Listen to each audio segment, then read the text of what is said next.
Welcome. Today I'm reading right here out of Philippians 4, and I'm talking about getting better and better. Keep showing up and get better and better every time. And this is a kind of a follow-up from yesterday where I was live critiquing my own mix, and that's okay. I can critique the mix because it was my mix, and then I had some people ask me to critique their mix, and so I'm getting ready to I'll embark on some of those things. I'll critique the mix, I'll listen, but it's a little more uncomfortable for me to critique your mix because, it's not my mix, it's your mix. So, I want to be nice. And I think about this day to day, and I'm going to read in Philippians verse 4, and I'm going to read 8. Finally, brothers and sisters, whatever is true, whatever is noble, whatever is right, whatever is pure, whatever is lovely, whatever is admirable, if anything is excellent or praiseworthy, think about such things. Whatever you have learned or received from me or seen in me, put that into practice. And the God of peace will be with you. It's early this morning. I've got to run some errands, but I'm in the studio. If you're new to the channel, I'm Eric Roberts. I am right here from Worship the King Studios in beautiful Nashville, Tennessee. I'm a worship leader, a producer, a multi-instrumentalist, and I'm a fellow obsessor. And today I'm going to be continuing to obsess on my own stuff and the stuff that I'm doing for my church, for my live streams, for my worship team, for my band, for the channel, for everything I'm doing. So, but in that obsession, and I'm going to show you guys a few things what I'm doing, I'm hoping that it inspires you to show up and do better every day. I thought about this in more of a long-term thought process. Where did this obsession come from, and how did I channel it through the years? And I can remember way back, and I have a 4-track recorder in my storage unit, which I'll bring out, because I've got a whole wall of 4-track tapes from when I was a kid. And when I learned that you could record multi-tracks, and you could play a guitar riff, and then you could loop it, and you could go play another riff, and then you could actually record your own stuff, I started obsessing, and I started recording, and I started making stuff when I was 8th grade, 9th grade. This is the era of 4-track tape recorders for me, and it just became an obsession for me, a good thing. It's a good obsession, and it became my hobby. It became eventually becomes my profession. Playing music, it becomes my university study, and every time, everything I do, I look back. And if you're a musician and you've done anything like recorded records, or if you're a painter, you've painted pictures, you're going to know that your last picture is your best picture. Your latest album is your best album. It's the thing you're most excited about. And that's how it was. I mean, when I was recording 10th grade, when I was recording the 2-song, what we call an EP back then, or a single, Somewhere in Nowhere in 10th grade, when I was recording that, I thought it was the best thing in the world. Like, it was the most amazing thing. You listen back, and I still think, yeah, it was a pretty good project. But every time that I do something, it gets better. And that is what I want to apply to the scenarios in your church ministry, really in your life. This isn't just about church ministry, but because that's where my focus is on this channel, and mostly in my brain, is focusing on using our gifts, our talents for ministry, using your gifts and your talents for your church and for things that will glorify God. Then you're going to get better and better. You're going to look back, and there's going to be eras that you go like, oh yeah, I thought I was good back then. Like, I thought I was good at the junior high dance. I thought I was good. My band played Enter Sandman at the junior high dance. So if any of you on Facebook are watching this and you can remember that, I remember it because it was like the beginning. I still actually have the guitar picks that I used in the 8th grade dance. In fact, they're right there. They're actually right here. I'll get them. Let me get them. This is going to be awesome. I'll show you guys. I think they're right there. They're right there.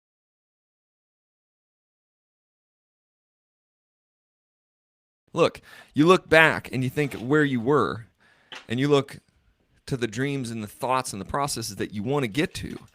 And so I'm going on about this, and here's the picks that I used in the 8th grade dance. Okay, this was the first. I believe this was the first pick, and this was the next gig. Okay, this is a purple pick actually. That's the first gig, which I don't even know if they make these kind of picks anymore.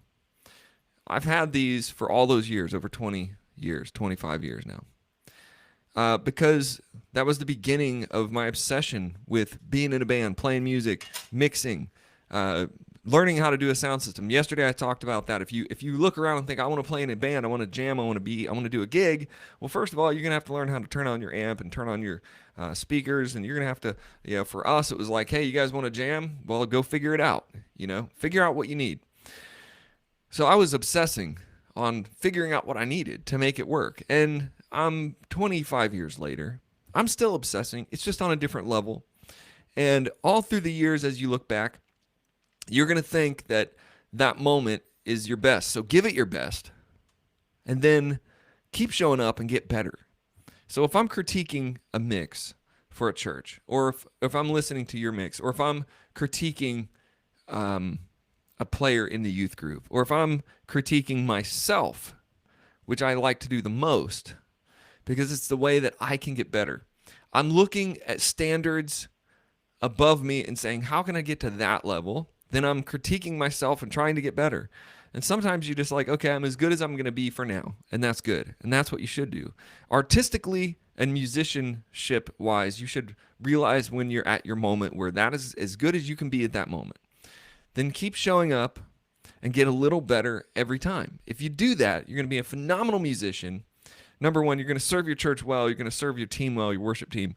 You're not going to come out your first Sunday with in-ears and feel like it's the most awesome day of your life and feel like it was the most amazing experience. You may not. You may just come out and you may feel like it was a disaster.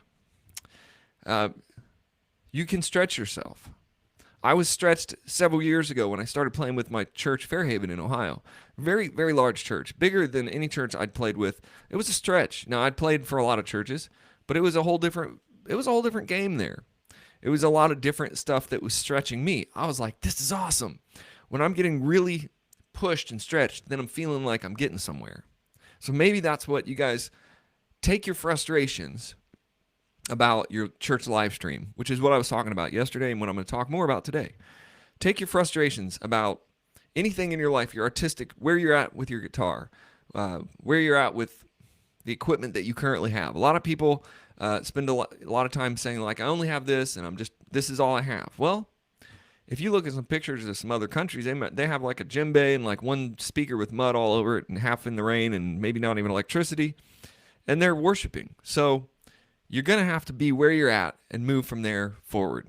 You're going to have to keep showing up and getting better. Allow yourself to look forward and then critique and then move. That's what makes, in my opinion, a great leader, especially in this worship ministry church world. You're left almost to your own thoughts to make this worship ministry happen. You're left almost make it happen. I mean, I've taken on church jobs where they're just like, all right, that's what we have and that's what we want. We want to be better. Go do it. But they don't really define to me exactly what better is, or they don't exactly define to me how much better is acceptable.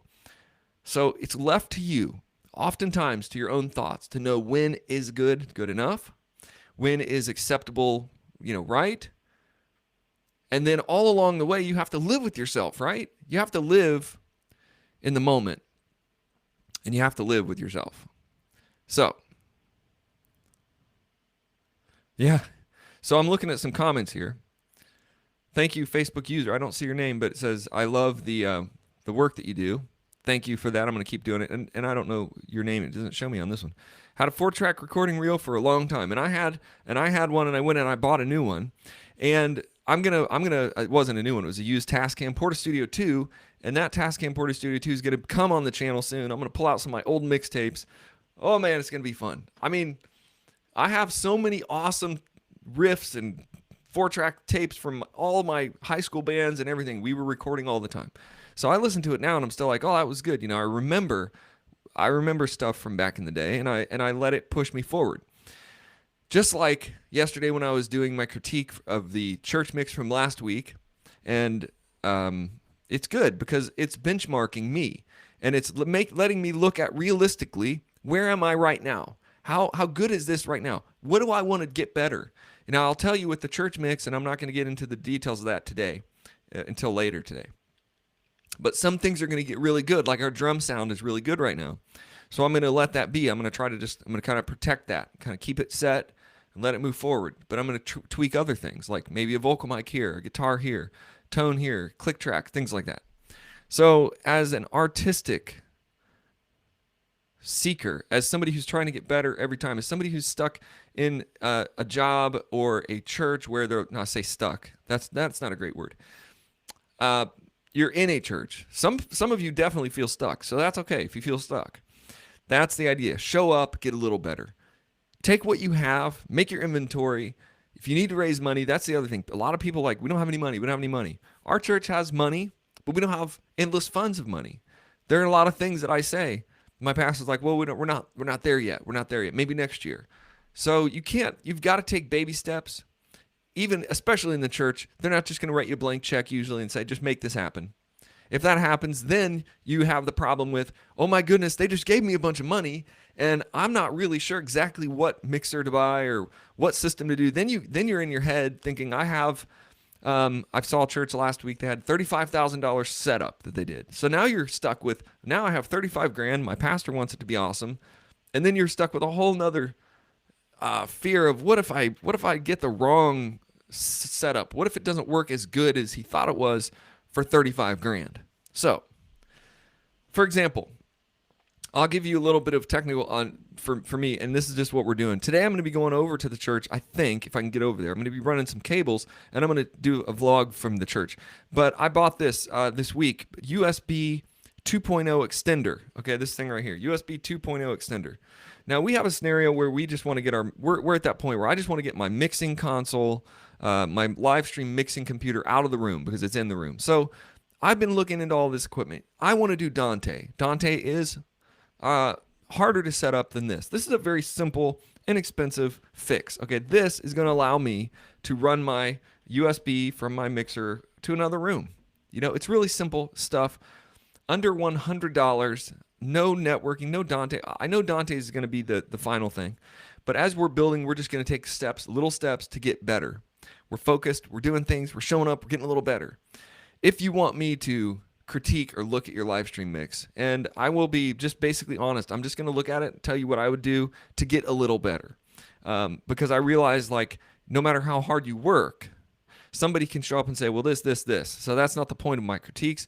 My critiques are listening to myself and going, what is good about this? What could get better? And how am I going to get better with the limited budget, time, effort, volunteer, staff, whatever that we have right now? I have limitations too. You have limitations. And that's one reason that last year we launched Worship the King, Worship Band Builder Foundations, and it's right here on the website. I'm going to show it to you before we get off, and then the rest of the day is going to be awesome because I'm going to be going live. I'm going to show you guys some more critiques of another church, and I might bring on a couple people this week, and also I'm going to show you how I'm going to run this cable. I know you guys like to look at cables being run. Worship leadership, worship band builder foundations, guitar, vocal, piano theory, drums and bass, electric guitar, audio, and live stream foundations. This is one of my favorite modules now when I'm working on. And worship leadership foundations, which is basically teaching you how to build a band from the scratch up and how to make it work every week to week. Also, if you want all of these, you can actually click on this right now. We have partnered with Church Answers, Tom Rainer at Church Answers, and you can actually have lifetime access to every bundle that we have. It's a phenomenal website, churchanswers.com. You should check it out, especially you pastors and even worship leaders who feel lonely and feel a need to be able to talk. They have a great forum that is very active, and you can actually share your heart there and get answers from the team at Church Answers and from other people like myself and other pastors. They'll just talk to you on there. I know it's kind of a lonely world sometimes, especially in ministry. You can't go out and tell everybody everything you think about what's going on at church, but at churchanswers.com, you can do that. And it's I think they have roughly over 2,000 pastors in that forum, which is, I think, better than any Facebook group you could ever find. You can also do Facebook groups, but like I said yesterday, some people go on Facebook and they say, my pastor or my worship leader or these people at my church, and they start talking about their church issues on the worship leader forums. And I feel like Your church members could possibly see that. So I would just caution you to do that. Also, just look into the churchanswers.com forum. Also, since we've partnered with them, they offer the lowest price for our complete bundle. And I'm just going to keep telling you guys that. So in case you decide, I need to use some of these materials to train my sound guys, I'm training our team right now at our church. I'm training our team right now. And everything that I do, I'm chronicling in the Audio Livestream Foundations bundle. So as I'm going through and working with the volunteers and setting up the systems and doing everything that we're doing, even drawing out the diagrams, I'm doing it right here on the YouTube channel, and I'm archiving it and putting it into the Audio Livestream Foundations bundle every week or so. Now this is phenomenal because we will be showing you exactly what we're doing and exactly how we're doing it. And then you can also, if you're a member at Worship the King, it's very simple to do. Just go join us there. Join the community. Help support the channel. And if you don't do any of this, take your finger, click it on the little share button right there, and just share this video to your friends. That would help us immensely. And don't stop. No matter what you do not stop. Make sure you keep going. Make sure you move forward to the next day. Make your list. Make your big dream. This is for your job, for your life, not just for your church, but for everything you do. Sit down and say, where do I want to be in a year or two? Where do I want to be in 5 years? And that is what I've continued to do, and what I believe I have found the success that I have found in my own life. It's my own success. There again, I'm not going to run out and say, I'm Mr. Successful. I'm this and that. In my own dreams and goals, I can look at them and say, have I been successful? Have I got where I wanted to be? Have I mapped out a path to where I want to be next? And am I there? No? Then am I getting there? What am I going to do to get there? Okay? What am I going to do to make it happen? So this isn't about one day you are all of a sudden successful. Also in ministry and in your worship team, there isn't going to be a day you just go, I'm there. I'm successful. You're going to feel a sense of success along the way as you plan ahead to get that success. Now, this is a lot more of the kind of stuff we talk about in Worship Leadership Foundations. It's not about playing the guitar. It's not about all that. You can do all of those things and fail in your leadership ability or your ability to push a vision. And you can actually, once you do that, you can lose the whole thing. You can lose it all. You can lose your sanity. You can lose your sense of feeling like you even want to show up anymore at church and do it. It's key that you're putting vision in place, that you're showing up, and that you're making it happen a little bit at a time. So to wrap this up today, I was at lunch with my pastor and my worship director, and we were talking about the mix. And I said, hey guys, the mix in our church right now, because we're training a lot of new guys, it's not like one day they're going to come in and be like, well, that's it. I said, a mix, training a team of mixers. Mixing is a creative process, just like the band, and it's going to take time. So we listen, we critique, we move forward, we train, we listen, we critique, we move forward, we do more, we work together, we become friends. Hopefully, at the end of this, we're all friends, and that we're all going, look what God is doing in our church. Look what God is doing in our friendships. Look what God is doing in our community, that we want to go to church, that we want to get behind the soundboard, that we want to support the worship team, that we want to be a part of a moving, growing move of God, which happens in the church. That's what it's about. And that's where I'm going to leave you today. That's what I have today. I don't really have an ending script for my videos yet, but I'm going to make one because I want to have a really cool ending script. But this is the ending script today. Go out there, show up, get a little better every time.